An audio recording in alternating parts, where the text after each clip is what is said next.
So I'm standing here with the gentleman here at Comet, and we're going to actually go over this. You guys know I sell the Comet P40. All right.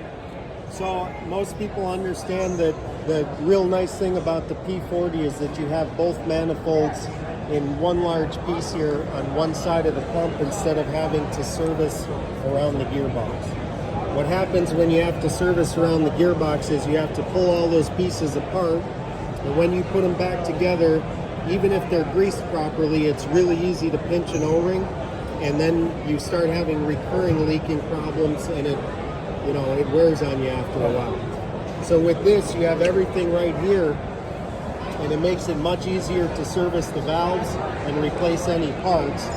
However, because of this design, you have a large O-ring on the back cover here, and that large O-ring is susceptible to pressure spikes in the system, especially when you're metering.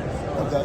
When you're metering, you're bypassing back into the suction line, and you get pressure spikes back from the gun that end up going into a part of the manifold that is not designed for pressure. It's designed for vacuum.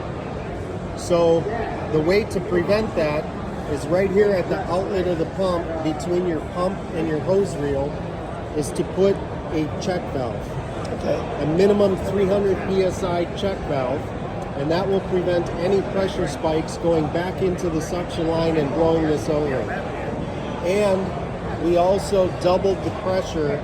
We beefed up this manifold recently and doubled the pressure that this manifold can take before you would have any leakage. Okay. The other thing you want to do, I'm going to run over here and grab the pressure regulator. Okay. Now, guys, this is the people at Comet walking through all of this, so you'll know any questions you have to, with maintaining batch mixing and all, and blend manifold. But so here's a pressure regulator, and another tip to ensure that you don't have problems caused by your internal bypass with a metering system is, instead of using our standard fitting that comes on here, our fitting actually fits male-female in here with an O-ring and then a wing nut.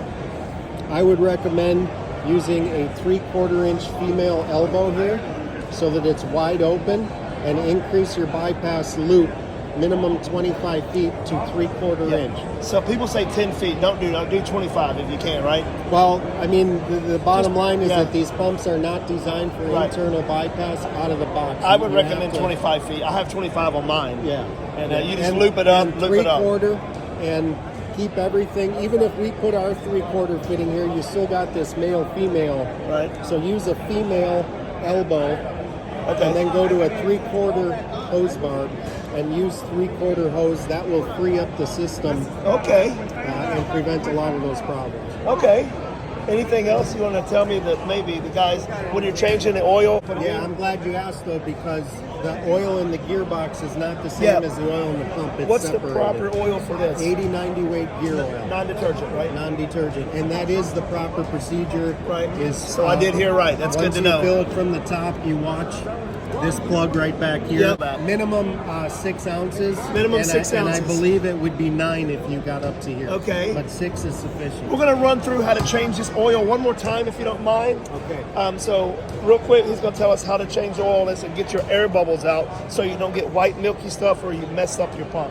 Okay, so once you change the diaphragms on this pump and you put a little fresh oil in there, turn the engine shaft to make sure you get all the chemical out of it. Okay. Okay. So turn the engine shaft to make sure you get all the chemical out of it. Yep. And then you put your plug back in. Yep. You want to take these 4 bolts out of the engine face, Okay. and then you take the cap off of the oil sight glass, Okay. and you fill it from the top.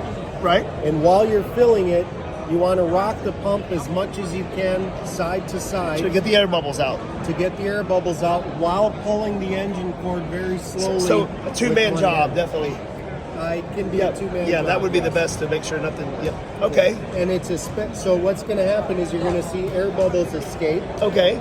from here, and the level's going to drop. That makes sense. You top it off, and you keep doing that as much as you possibly can until you make sure that you cannot get another air bubble out of here. Okay. It's especially difficult to get the air bubbles out of this top chamber because it's a 3 diaphragm pump, and technically the proper way to do it is to take the whole thing off the engine and turn it almost upside down. Okay. Okay. All right. In order to get all of those air bubbles out. If you do not, what's going to happen is you're going to put it back together. You're going to go ahead and start it, and either your oil will turn milky right away. Okay. In which case you're going to think you have a broken diaphragm. Right. Or it is actually going to break a diaphragm, but either way it's going to drive you nuts. Right. Okay? Yes, sir. So that's the purpose of getting all the oil out. Most people have recurring diaphragm problems after they've done their first oil change. And 500 hours, guys, is what this can. And he even told me if you don't have any issues or everything's going good, you technically don't have to do it at 500, but that's what's recommended, is what I'm hearing. Now, a lot of guys have. They said that there's rumors they come overfilled and these. That actually is true. Okay, so but and it's, gear, and it's oil half, comes out of here. It's half true. Okay. It's half true. So what's oil comes out of here is the problem we have more often. not so much here? And what happens is when you're internally bypassing, your diaphragms are not balanced properly, and your oil becomes very turbulent. So when you first get one out and mount it, is there a certain thing they should do at the very beginning? Okay. What should we do at the very beginning when we mount it on a trailer? If you're going to put it on a metering system. Metering system, okay. All you have to do is have enough oil in the sight glass that you know it's above the top diaphragm. So above the top diaphragm. If you look at it, as long as you can see any oil in there, you know that you're already above the top diaphragm. Okay, good. So that's And a lot of times, if you see oil coming out of here, it's either the same thing that internal bypass is causing imbalances inside of here, or when they assembled it, the O-ring inside of here gets pinched in, and it's flapping around in there, and it shoots a little bit of oil out of it. on gasket. Is it hard to find a replacement gasket for this right here, the one that goes right up here? Because I've seen the one that had, for some reason, they took it off and it was cracked. You know, the little gasket. I'm sure you can get those anywhere. Oh, you can get them anywhere. Yeah, okay. And this actually comes with a separate. This is a shipping plug. So Yeah, you don't drip it oil. looked different. Yeah, The other one's vented. yeah. I've seen a guy with one had a cracked seal and it was thin, kind of like this, and it was leaking. But we got that taken care of. But okay, all right. I just wanted to go through that. I appreciate it. That's about it. So now we know how to properly maintain your, remember, 500 hours, and you don't have to do it really if it's not bad, you know. To give you an idea about that, this pump only turns at 550 RPMs. 550 RPMs. And it's the same oil that you would use in a pressure washer pump. Okay. So you can imagine how much less friction is inside of this pump compared to your pressure So washer. one more time, what type of oil in this? Straight 30 weight non-detergent. Straight 30 weight non-detergent. And this? 80-90 weight gear oil. All right. That's it. Thank you very much, man. My pleasure.